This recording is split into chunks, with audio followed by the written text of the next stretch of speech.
Dopo l'autopsia shock sul corpo di Alex Marangon, l'ipotesi di reato diventa quella di omicidio volontario. Procura e famiglia hanno pochi dubbi su un'aggressione da parte di più persone. Spero che l'autorità giudiziaria faccia chiarezza al più presto su questa tragedia che colpisce tutti, così Andrea Zuin, il guru di Vidor, paese che adesso si interroga sulle attività portate avanti dall'abbazia sul Piave. Sequestrata una connazionale di 26 anni e il figlio di 5, in un drammatico audio la richiesta di aiuto del marito di lei e i carabinieri che intercettano l'auto in fuga e arrestano a Trento lo stalker. Eseguita l'autopsia sul corpo di Vincenza Saracino, la cinquantenne uccisa a Canizzano, la donna vittima di una violenza cieca, non 2 ma 5 fendenti, rilevate fratture a mandibola e zigomo. 3 morti in montagna in 24 ore, la vittima più giovane un 28enne friulano caduto in un dirupo e morto a Tambre ad Alleghe, 68enne perde la vita passeggiando con il cane di ieri, il ritrovamento del turista tedesco disperso. Aria pesante in città dopo l'ennesimo attacco delle associazioni di commercianti all'assessora di comparto Vettoretti, di Stenditoni il sindaco, ma convoca una giunta straordinaria in vista dell'incontro di lunedì. Centro città affollato nella giornata di inizio saldi estivi, 300 euro la spesa media prevista dai trevigiani, abbigliamento e calzature gli articoli più ambiti. Dopo Venezia e Verona, Papa Francesco ritorna nel nord-est. Domani l'attesa visita a Trieste che Antenna 3 seguirà in diretta a partire dalle 7. Buonasera, bentrovate e bentrovati, edizione di Treviso dei nostri telegiornali. Lo avete sentito dai nostri titoli, ancora il caso di Alex Marangon in primo piano. Dopo l'autopsia shock sul corpo, l'ipotesi di reato diventa quella di omicidio volontario a Marcon, città di origine del ragazzo. Tutti chiedono chiarezza. Luca. Sono chiusi nel loro dolore nell'appartamento di via Montegrappa a Marcon i genitori e i familiari di Alex Marangon dopo una settimana segnata dall'angoscia delle ricerche e dallo strazio del ritrovamento del cadavere a Ciano del Montello, con l'autopsia sul 25enne che ha impresso una nuova svolta al corso delle indagini. Da morte conseguenza di altro reato il fascicolo si aggiorna a omicidio volontario, la peggiore delle ipotesi, quella sussurrata in tutti questi giorni. Al momento si procede contro ignoti, confermano dalla Procura della Repubblica di Treviso, pronta a risentire le persone che sabato scorso erano presenti al rito sciamanico all'interno dell'abbazia di Vidor, circa una ventina. A loro si rivolge proprio la famiglia di Alex attraverso l'avvocato Nicodemo Gentile. Più persone sanno quello che è successo, per spirito di pietà parlate. L'appello dei familiari che non hanno dubbi sull'aggressione definita potente e sfuggente. Morte violenta quindi e non accidentale, secondo gli inquirenti. Difficile procurarsi tutte quelle ferite con una sola caduta o un rotolamento, per quanto rovinosi. Asfissia terminale d'annegamento in un soggetto che da vivo aveva già subito delle lesioni. Il quadro emerso dall'esame: in pratica Alex è caduto nelle acque del Piave in fin di vita con un'emorragia interna e uno sversamento di sangue consistente in corso. Oltre al torace e allo sfondamento parziale del cranio, lesioni sono state riscontrate ai fianchi e sulla schiena, uno scenario compatibile con un'aggressione particolarmente violenta anche da parte di più persone e l'utilizzo di un corpo contundente. Nuovi sopralluoghi verranno effettuati dai carabinieri in tutta l'area interessata a partire proprio dall'abbazia e i suoi dintorni. Si deve fare luce su quella maledetta notte di una settimana fa, quella chiarezza che a Marcon chiedono tutti. Che ci sia giustizia, che si vada a verificare quello che è successo veramente. Ci lascia un po' sbigottiti. Chiarezza, certo, che discorsi ovvio. Speriamo bene che si riesca a capire cosa è successo, perché a quanto so era un bravo ragazzo. Ed è giusto far chiarezza, perché queste cose è giusto che ci sia le medicine alternative, tutto quanto, però penso che ci sia bisogno di dei limiti. L'ho visto nascere, 50 anni che sono a Marcon. L'ho visto nascere. Anche coi piedi chiediamo chiarezza. Ne ha diritto, povero ragazzo. Spero che l'autorità giudiziaria faccia chiarezza al più presto su questa tragedia che colpisce tutti. Ad affermarlo Andrea Zuin, quello che è stato definito come il guru di Vidor.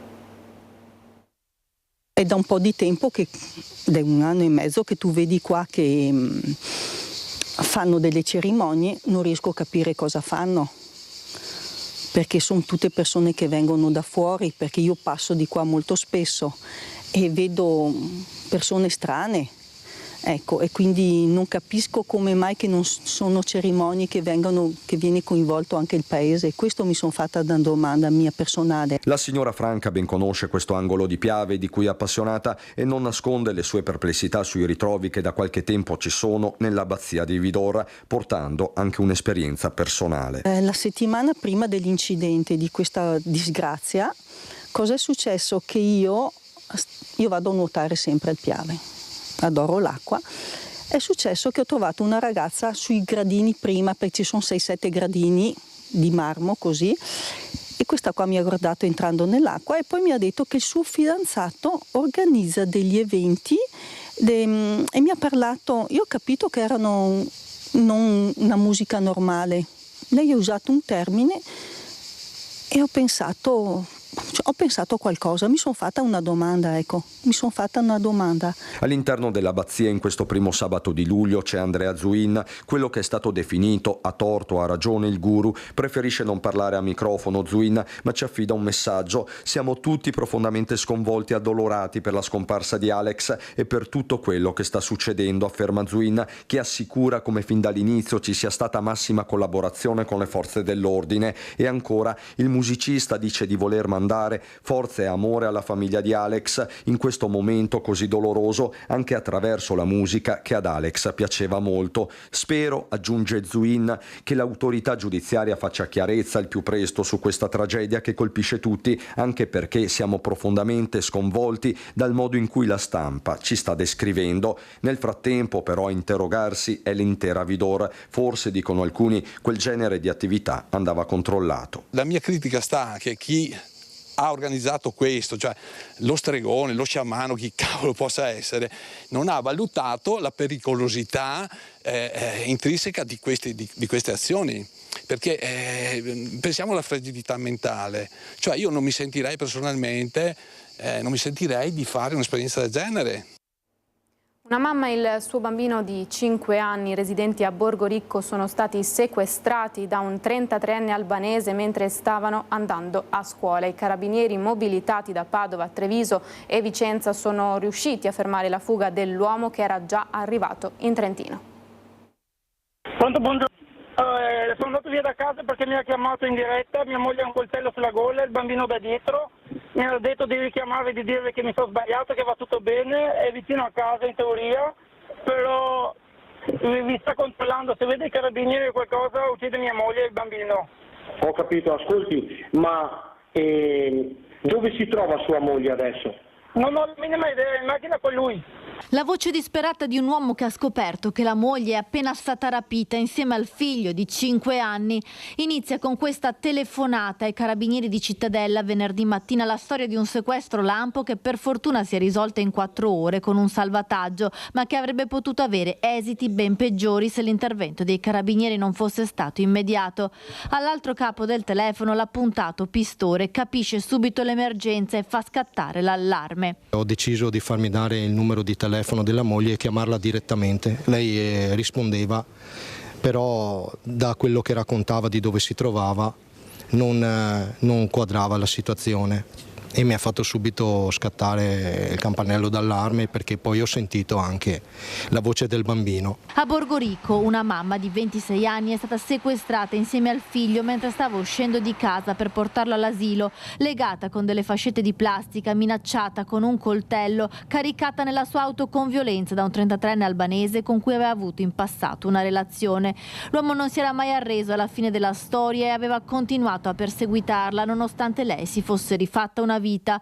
L'uomo, Tari Ardair, 33enne, barbiere di Silea, era uscito dal carcere di Treviso lo scorso 1° maggio dopo una condanna per maltrattamenti e atti persecutori nei confronti della 26enne. Aveva anche un divieto di avvicinamento, ma questo non gli ha impedito di mettere in atto il suo piano criminale. La fuga è scattata immediatamente verso il Trentino. Nel frattempo i carabinieri di Cittadella, Padova, Bassano del Grappa, Castelfranco Veneto e Borgo Valsugana avevano diramato le ricerche grazie al controllo del cellulare della donna e della targa della sua auto utilizzata dal rapitore. Durante il tragitto purtroppo abbiamo vissuto anche noi momenti molto drammatici, abbiamo temuto per la vita della signora, perché l'indagato continuava a dire che se avesse visto i carabinieri in uniforme avrebbe ammazzato la signora e le avrebbe fatto fare la stessa fine di Giulia Cecchettin. Il 33enne aveva anche dato un appuntamento al marito della donna a Grigno, in provincia di Trento. L'uomo doveva farsi trovare con le mani legate al volante in una piazzola di sosta di una strada che costeggia la Valsugana. Le auto di entrambi però erano seguite dai carabinieri in borghese, che appena hanno visto fermarsi la macchina del rapitore hanno aperto lo sportello, lo hanno immobilizzato, disarmato e arrestato. Sotto shock ma incolumi madre e figlio, il piccolo emozionato ha abbracciato i militari. Il figlioletto ha detto alla mamma: vedi mamma, dice che i carabinieri sono come Spider-Man e hanno arrestato il cattivo. Ecco, questa è una cosa che per l'Arma dei Carabinieri è bellissima. Il bambino per tutta la notte ha dormito in braccio ai carabinieri. Tari Ardair invece è stato portato in carcere a Trento. L'uomo aveva pianificato tutto nella sua auto lasciata a Borgorico. I carabinieri hanno sequestrato altre fascette di plastica, una mazza da baseball e arnesi da scasso. E a Silea, dove risiede il 33enne albanese, nessuno pare conoscerlo. Tari Adair, 33 anni, originario dell'Albania e residente a Silea, era uscito dal carcere il 1° maggio proprio per il reato di stalking ai danni della 26enne che di nuovo ha minacciato e sequestrato. Farebbe di professione il barbiere, ma a Silea nessuno pare conoscerlo, nemmeno i colleghi di mestiere che di lui non hanno mai sentito parlare. Marco Franchin del negozio Barber Fish. Assolutamente mai sentito, perché a Silea conosco i 2 barbieri, che è Claudio e Nicola, e non ero a conoscenza che ci fosse un altro barbiere. Anche la sindaca Rossella Cendron conferma che il giovane non era noto, forse abitava da poco a Silea, ma il vero rammarico è per la comunità albanese, la più grande tra quelle straniere della cittadina. Sono sinceramente dispiaciuta anche per la comunità albanese, perché Asilea è una delle comunità più numerose e ormai molti sono diventati cittadini italiani. Diciamo che i comportamenti di questo tipo creano sempre timore e dispiacere anche all'interno di chi di quelle comunità che vengono poi nel nostro paese e sono ormai insediate e integrate da tempo. Mentre c'è chi purtroppo continua ad avere degli atteggiamenti criminosi, anche perché questa persona, ripeto, che non è conosciuta. La signora Viola, albanese da 27 anni a Silea, si dispiace per la nomea che questo potrebbe avere sulla comunità albanese. Siamo da anni e siamo persone per bene e queste cose non è che fa tanto piacere a sentire. Mi trovo come la seconda casa. Felicissima. Io e i miei fratelli siamo tutti qua e lavoriamo come si deve. Una violenza cieca si è abbattuta su Vincenza Saracino, la 50enne trovata morta martedì a Canizzano. A dirlo l'autopsia eseguita nelle scorse ore a Padova sul corpo della donna, fratturati anche zigomo e mandibola. Sempre più solida la pista dell'appuntamento con il killer. Sono 5 e non 2, come rivelato dalla prima ispezione cadaverica, i fendenti che hanno colpito Vincenza Saracino, la 50enne trevigiana originaria di Molfetta, trovata morta mercoledì sera dopo 24 ore di ricerche in un capannone dismesso in via Malavista a Canizzano di Treviso. 5 fendenti quasi sicuramente coltellate, tutte inferte nella parte sinistra tra il collo e la mandibola. Quella letale poco sotto l'orecchio avrebbe reciso l'arteria e provocato un forte dissanguamento con conseguente emorragia. Una fine atroce quella di Vincenza, stando all'autopsia effettuata nelle scorse ore dal professor Claudio Terranova all'Istituto di Medicina Legale di Padova. A confermare una violenza cieca anche la frattura della mandibola sinistra e dello zigomo, difficile capire se conseguenza della forza della coltellata o risultato di una precedente colluttazione, magari di un pugno. Non si sono riscontrati invece segni di trascinamento, quindi altre lesioni in altre parti del corpo. Questo significa che la 50enne giovane è stata uccisa sul posto e ciò corrobora la pista investigativa dell'appuntamento finito in tragedia. È molto probabile quindi che Vincenza conoscesse il suo killer. Le indagini stanno procedendo nel più stretto riservo. Ci sono dei sospetti e dei sospettati. La rete di conoscenze della donna era abbastanza vasta, considerata anche la sua attività lavorativa nel noto sexy shop di Preganziola gestito dal marito e che nelle scorse ore risultava aperto. Nessuno però ha aperto alla porta. Indagini sono ancora in corso sullo smartphone trovato accanto al cadavere, ma ancora più prezioso è il patrimonio di immagini della videosorveglianza, sia pubblica che privata, presente nel tragitto tra Preganziol, luogo di lavoro, e Canizzano, frazione dove la cinquantenne viveva fino a martedì scorso con marito e figlia. Circa 6 chilometri che Vincenza percorreva sempre in sella alla sua bicicletta elettrica. Difficile che gli occhi elettronici di case e incroci non abbiano registrato movimenti sospetti. Cambiamo argomento, ci spostiamo a Treviso, area pesante in città dopo l'ennesimo attacco delle associazioni di commercianti all'assessora alle attività produttive Rosanna Vettoretti. Distende i toni il sindaco, ma convoca una giunta straordinaria in vista dell'incontro di lunedì in cui ha chiesto alla propria squadra impegno, concentrazione, dialogo e ascolto. Ho letto delle polemiche che su alcune cose sono anche condivisibili, in altre molto meno. Non voglio entrare in dinamiche che nulla hanno a che vedere con l'amministrazione. Devo dire che è una parte dei commercianti che si lamenta, io sono sempre dalla parte del dialogo. Risponde così Mario Conte alle accuse mosse dalle associazioni di commercianti Imprese Unite e Rivivere, alle quali si è aggiunta anche Ascom, sollevando più di qualche perplessità sulle azioni messe in campo dall'assessora Rosanna Vettoretti per promuovere il commercio nel centro cittadino. C'è anche un taglio politico a questa polemica che francamente danneggia tutta la città. Con la Vettoretti ci confronteremo già nelle prossime ore, nei prossimi giorni, però credo che possa stare tranquilla. Mi stupisce tutta questa confusione anche perché avevamo già fissato un appuntamento per lunedì, vedremo cosa hanno da dire, sempre disponibili al dialogo, però con molta serietà, molta responsabilità. Distende i toni Mario Conte anche se la giunta convocata in via straordinaria di sabato mattina, in cui ha chiamato a raccolta tutta la sua squadra, lascia intravedere delle debolezze sul fronte politico, probabilmente anche in vista dell'incontro con le associazioni previsto lunedì. Probabilmente dobbiamo rafforzare la comunicazione con i commercianti, purché non ci sia la voglia di fare esclusivamente polemica. Io sono sempre stato disponibile al confronto, al dialogo, continuo ad esserlo, l'importante è che le polemiche siano costruttive e vengano fatte nei luoghi preposti. Un centro città affollato per l'inizio dei saldi estivi, trevigiani e non pronti a mettere le mani al portafoglio tra chi ha aspettato gli sconti per fare acquisti, chi cerca qualche occasione e invece chi non ne era nemmeno a conoscenza. Abbigliamento e calzature, gli articoli per cui i trevigiani spenderanno di più. Avevo visto qualcosa in precedenza e ho aspettato l'inizio dei saldi per vedere se riuscivo ad avere qualche sconticino in più. Penso che investirò magari su qualche scarpa, su qualche capo un po' più particolare che magari non uso tutti i giorni, per cui non varrebbe la pena di spendere una cifra eccessiva. Se vedo qualcosa che mi piace eventualmente ci faccio un pensiero oppure la compro, ripeto, indipendentemente dai saldi, però è ovvio che è un invito in più, no? Questo paio volevo comprarlo già da un bel po', quindi ho visto che era abbassato del 10%, ne ho approfittato. Penso di spenderlo su roba da vestire principalmente.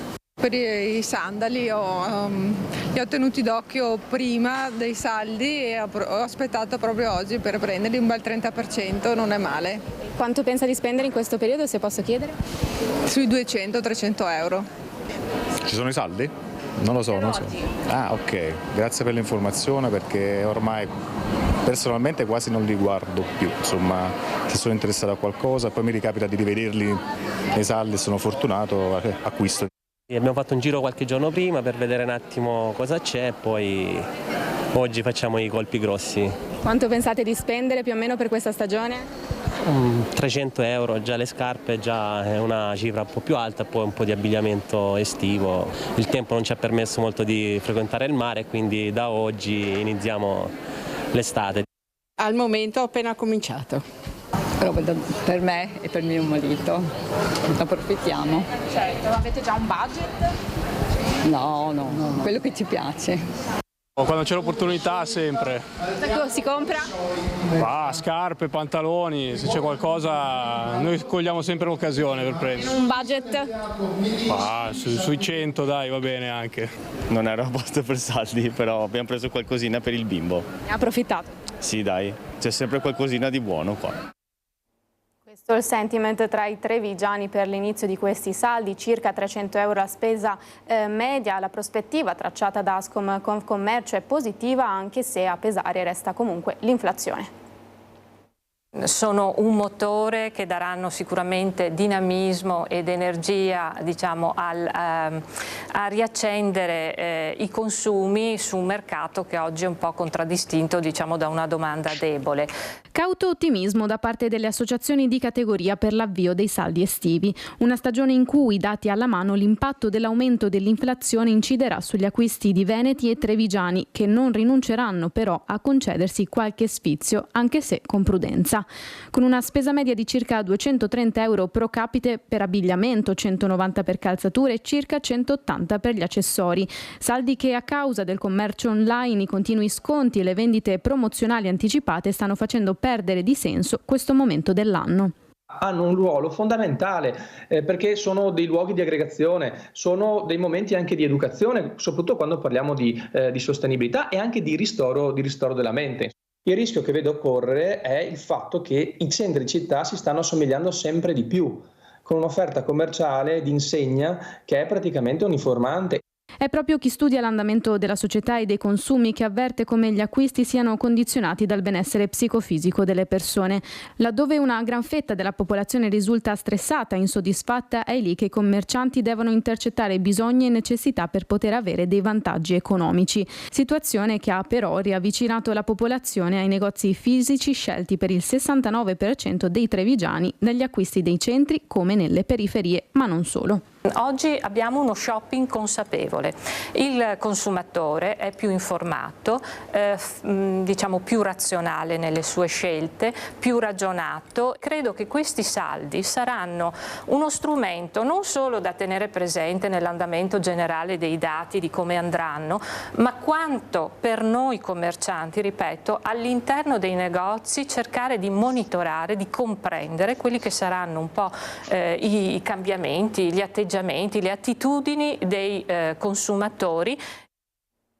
Ecovandali scoperti grazie alle pagelle gettate nell'immondizia abbandonata in grande quantità la scorsa settimana in via dei Castelli, zona isolata tra le frazioni di Curogne e Pederobba. I rifiuti sono stati lasciati sul posto nottetempo. La segnalazione al comune è stata presa in carico dal vice sindaco Fabio Maggio, che insieme agli ecovigili del consorzio Priula ha avviato le indagini tra rifiuti domestici, libri, materassi, anche vecchie pagelle e quaderni scolastici con nomi e cognomi. Non è detto che siano stati gettati dai proprietari, semmai da ditte o individui singoli incaricati di traslochi o svuotamenti di vecchie abitazioni. La responsabilità è ricaduta su una famiglia di un comune limitrofo che si è vista arrivare una sanzione salata e addebitare le spese per la pulizia dei luoghi. Da domani mattina la visita di Papa Francesco a Trieste. Antenna 3 lo seguirà in diretta a partire dalle 7. Una giornata in diretta per seguire la visita di Papa Francesco a Trieste in occasione della settimana sociale dei cattolici in Italia. Sulla nostra emittente si partirà già alle 7 di domenica 7 luglio per raccontare l'arrivo, il percorso, gli incontri, l'abbraccio con la città e la messa in Piazza dell'Unità d'Italia in un capoluogo regionale in festa per il Santo Padre. 4 truppe in collegamento con lo studio, dove il vice direttore del gruppo Media Nord-Est Ferdinando Avarino condurrà la diretta, che si avvarrà anche del collegamento via satellite della TV del Vaticano per non perdere nemmeno un istante della visita del Papa nella città della Bora. Domenica mattina Jorge Maria Bergoglio arriverà e ripartirà in elicottero. L'atterraggio è previsto alle 8 in Portovecchio, nelle vicinanze del Convention Center, dove sarà accolto dall'arcivescovo di Bologna Matteo Maria Zuppi, presidente della Conferenza Episcopale Italiana, dall'arcivescovo di Catania Luigi Renna, presidente del comitato organizzatore, e dal vescovo di Trieste Enrico Trevisi. Qui il Santo Padre terrà un discorso. Al termine incontrerà privatamente rispettivamente 3 gruppi di persone, rappresentanti delle diverse comunità religiose della città, una cinquantina tra accademici e studenti dell'Ateneo Triestino e un terzo gruppo composto da persone con disabilità e migranti. Poco dopo le 10 il trasferimento a bordo della Papa Mobile verso Piazza Unità, ancora da stabilire l'itinerario che deve essere scelto in base a criteri di sicurezza, tra le opzioni il transito lungo Viale Miramare o la nuova bretella del Porto Vecchio, quindi la messa sul palco di Piazza Unità e l'Angelus. Esauriti da giorni gli 8.000 posti a sedere. Al termine della celebrazione, verso le 12.30, Papa Francesco si sposterà verso il Molo IV, dove dopo il saluto alle autorità risalirà sull'elicottero per tornare in Vaticano. Per seguire tutta la giornata basta accendere la TV sulla nostra emittente, a tutto il resto pensiamo noi. Torniamo con le notizie subito dopo la pubblicità.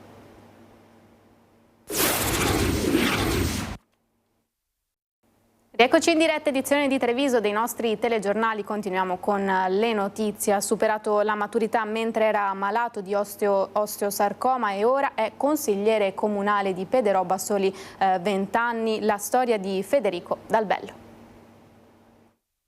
Federico Dal Bello, a soli 20 anni, è uno dei più giovani consiglieri comunali della Marca. La candidatura a Pederobba è avvenuta però solo al termine di un lungo percorso di riabilitazione effettuata a Montebelluna contro il sarcoma di Ewing, un tumore alle ossa considerato molto raro, curato prima a Treviso e poi a Bologna in una struttura specializzata. Quando ti dicono che hai quelle malattie ti cade un po' il mondo addosso, insomma, all'inizio. Io avevo la maturità dopo poco e ho lavorato 5 anni, mi sono sempre impegnato, mi piaceva quello che studiavo e non volevo, diciamo, permettere alla malattia di rovinare in un qual modo anche il mio esame di maturità. Quindi nel limite delle mie possibilità mi sono rimboccato le maniche e mi ha distratto da quello che è il periodo più difficile della malattia, che è appunto la fase iniziale. La patologia, uscita allo scoperto solo un mese prima del suo esame di maturità, lo ha tutt'altro che abbattuto. Con la prima chemio già svolta si è presentato agli esami per cui aveva tanto studiato nei 5 anni di liceo. Un impegno, quello dello studio, che lui stesso ha sostenuto avergli salvato la vita. Credo che quando ci si trovi in determinate situazioni si trova la forza anche che non si pensa di avere. La voglia di tenersi impegnato e continuare a vivere lo ha portato a proseguire gli studi e ad iscriversi alla facoltà di giurisprudenza dell'Università di Padova. Credo che questo sia il messaggio principale, non farsi abbattere, soprattutto chiedere aiuto se si ha bisogno e non chiudersi in se stessi. In ambito politico il dialogo con il sindaco di Pederobba, Marco Turato, è già avviato. Priorità: favorire l'ascolto dei giovani. Federico sa benissimo che con me sfonda una porta aperta e insieme faremo in modo di coinvolgere il maggior numero di giovani possibili. Fabbrica festeggia i suoi primi 30 anni. Sono passati 30 anni da quando quell'idea folle e visionaria di Luciano Benetton e Oliviero Toscani di aprire un centro culturale a Villorba prese per la prima volta forma. Una festa che si è celebrata nella storica sede di Villa Pastega, un edificio del XVII secolo affiancato da 2 barchesse e da una piccola chiesa, restaurato e ampliato in maniera raffinata dall'architetto giapponese Tadao Ando, chiamato proprio da Benetton al suo primissimo progetto in Italia. Negli anni Fabbrica ha ospitato 800 fabbricanti provenienti da 72 paesi, artisti che hanno contribuito a scrivere la storia di questo unico centro di ricerca per la comunicazione contemporanea. Dal 2022 il program director è l'artista visivo e regista Carlos Casas, nato a Barcellona nel 1974, anche lui a sua volta ex residente fabbricante. È una visione che è nata nel 94-93 e che è una visione che continua a essere essenziale, no? Questa visione e questa credenza onesta che c'è anche una responsabilità, no? Da un imprenditore che ha una responsabilità sociale per cambiare le cose e soprattutto per dare la possibilità ai giovani, che sono il vero motore di questo cambiamento, perché loro apporteranno, no? Questo senso di futuro, questa sorta di capacità di odorare il futuro, come diceva il signor Benetton già nel 94, e creare il miglior posto possibile in un posto come Catena di Villorba, allontanato dai grandi centri urbani, perché questo mondo arrivasse qui quasi come una sorta di portale dove questi giovani possono venire qui e creare e stabilire queste nuove idee, no? Arte da vivere ad ogni angolo della villa, dal giardino agli interni, poi musica nel parco ed esperienze per grandi e piccini nell'immenso parco per una festa che si è protratta fino a tarda serata. Festival Trevigiano del Folklore, l'apertura stamattina in loggia dei Cavalieri, questa sera invece la sfilata per le vie del centro.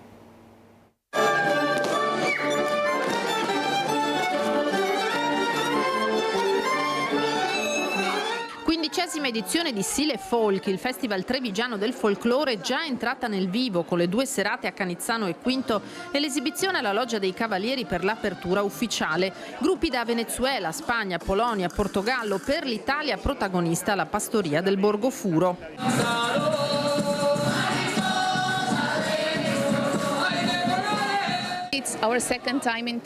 È la nostra seconda volta a Treviso, c'eravamo già stati 12 anni fa ed è certamente un piacere tornare.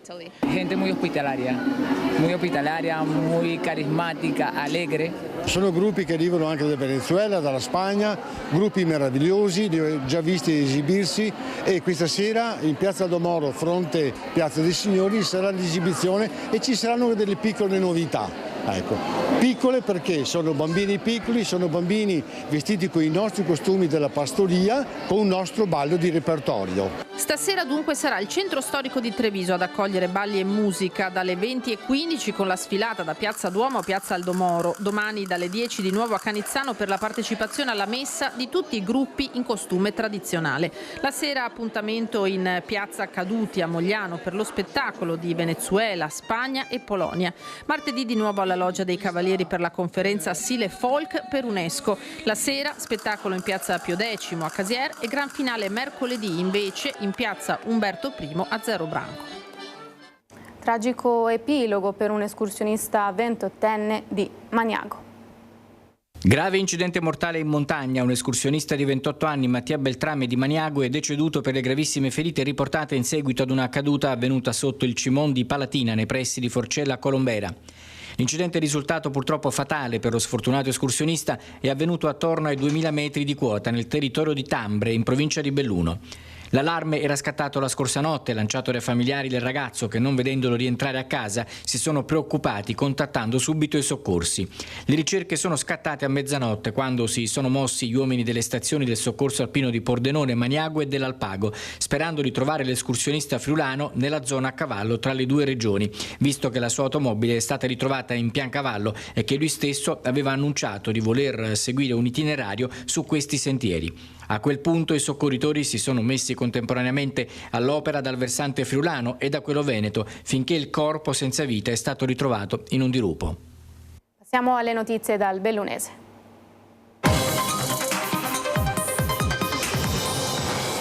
Tragedia nella notte a Masarè, il comune di Alleghe. Un uomo 68enne, carabiniere rocciatore in pensione, è ruzzolato lungo il sentiero che stava percorrendo con il suo cane, perdendo la vita. Stava passeggiando in compagnia del suo cane, Pier Giorgio Adami, 68enne di Canale d'Agordo, che ieri sera non è rientrato a casa. L'allarme è arrivato dalla famiglia attorno alle 23, con la mobilitazione delle squadre del soccorso alpino di Alleghe e dei vigili del fuoco, che si sono subito dirette in una zona che l'uomo, profondo conoscitore della montagna, frequentava abitualmente, il sentiero che da Masarè sale verso Casera, Cesamata. Sul posto i soccorritori hanno subito individuato l'auto dell'uomo, per poi inerpicarsi lungo il sentiero per la perlustrazione fino ai 1500 metri di quota, dove hanno sentito l'abbaio del cane provenire da un canale un'ottantina di metri sotto alla traccia. È lì che l'uomo è malauguratamente ruzzolato per cause che restano sconosciute, perdendo la vita. Con il cane ancora intento a proteggerlo dall'avvicinarsi dei soccorritori, tanto da richiedere l'intervento di un conduttore di un'unità cinofila del soccorso alpino di Livinallongo, che si è adoperato per conquistarne la fiducia affinché la salma potesse infine essere recuperata con l'intervento dell'elicottero del SUEM e trasportata a valle.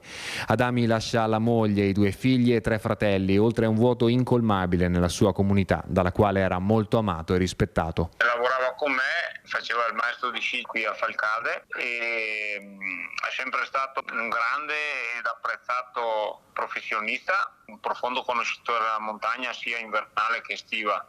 e amante della montagna, oltre che essere una bella persona, insomma, ecco.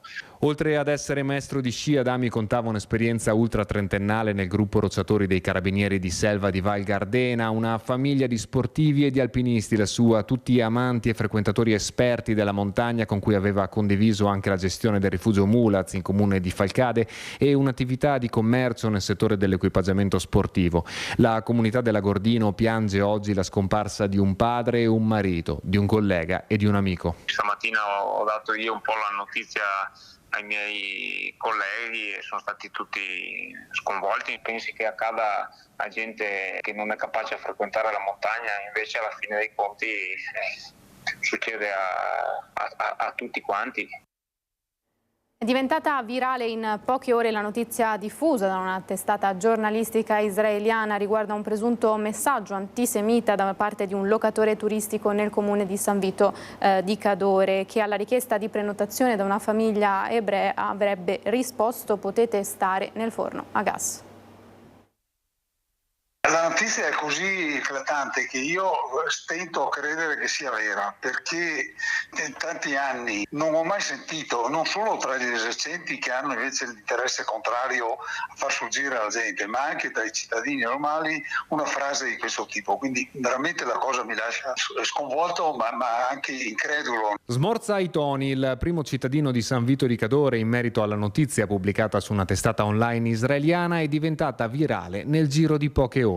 La denuncia dell'incredibile: una famiglia israeliana si sarebbe vista rispondere ad una richiesta di prenotazione presso una struttura ricettiva privata nel comune della Valle del Boite con un messaggio scritto in ebraico che inneggerebbe a un contenuto razziale e antisemita, letteralmente: potete stare nel forno a gas. Per De Bon il quadro pare quanto mai sconcertante e sono stati subito avviati gli accertamenti del caso per verificare in primo luogo la veridicità di quanto riportato e in seguito avviare le eventuali indagini per identificare il presunto locatore autore del misfatto. Abbiamo incaricato subito l'assessore dei servizi di polizia locale di fare tutte le indagini conseguenti, e quindi lui si è recato sia dalla polizia postale che dalla Digos per informarli meglio su questo, per offrire ovviamente tutta la nostra collaborazione qualora fosse necessario, per fare le indagini conseguenti. Lorenzo, sarebbe questo il nome riportato sulla testata israeliana del proprietario dell'appartamento, che evidentemente, dopo aver verificato la provenienza dei suoi clienti, ne avrebbe rigettato la prenotazione allegando il messaggio antisemita scritto verosimilmente con l'aiuto di un traduttore online. Sotto shock il padre della famiglia di 5 persone che ha effettuato la richiesta di prenotazione e che ha preferito rimanere anonimo. Viaggiamo molto e ovunque ci raccomandano come ospiti molto puliti e ordinati, ha riferito l'uomo, lamentando l'intolleranza e indisponibilità che si accompagnano ad un odio immotivato e irrazionale.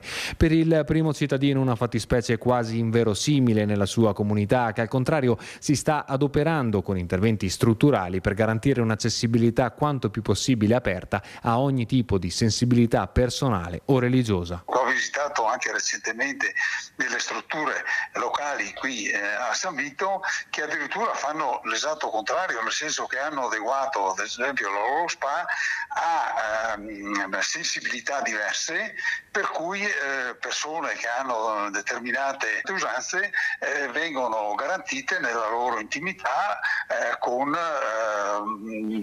rispetto ad altre.